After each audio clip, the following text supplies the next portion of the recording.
पुरंजन के समय आने पर पुरंजन की मृत्यु हो गई और मृत्यु होने के बाद अंते गति अंते मति सा गति, अर्थात मरते टाइम जिस व्यक्ति का चिंतन करो वैसे ही बन जाओगे।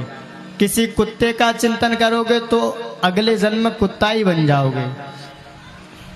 ऐसे ही पुरंजन पुरंजनी में इतना मगन था कि पुरंजनी का चिंतन करते करते उसने अपने प्राण त्याग दिए, जिससे भी उस पुरंजन को मरने के बाद अगला जन्म स्त्री का मिला महाराज।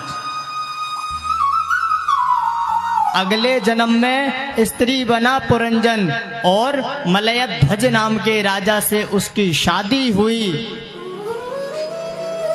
और शादी होने के साथ जीवन व्यतीत कर रहा था पुरंजन स्त्री के रूप में कि उसका पति मलयध्वज राजा युद्ध में शहीद हो गया और पुरंजनी जो पुरंजन था स्त्री बना वो राजा के साथ चिता लगा करके शहीद होने के लिए बैठ गया चिता पर।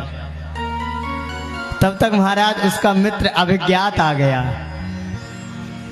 अभिज्ञात बोला, अरे पुरंजन किसके साथ सत्ता होने जा रहे हो महाराज?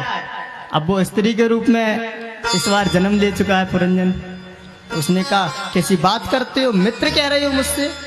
अरे मैंने अपने पति के सिवा कभी किसी दूसरे पुरुष का चिंतन ही नहीं किया, आप मुझसे मित्र कह रहे हो, कौन हो तुम? तब दो चार बातें बताई अभिज्ञात ने कि हम दोनों मानसरोवर के हंस हुआ करते थे, खेलते थे, कूदते थे, साथ में रहते थे और तुमने मुझसे कहा कि मैं घूमने जाऊंगा, लेकिन आप घूमते चले गए जो मुझे ही भूल गए। तब उस पुरंजन को समझ में सारी बात आई और अभिज्ञात के साथ चला गया महाराज। अभिज्ञात के साथ जहां पहले रहते थे वहीं चले गए।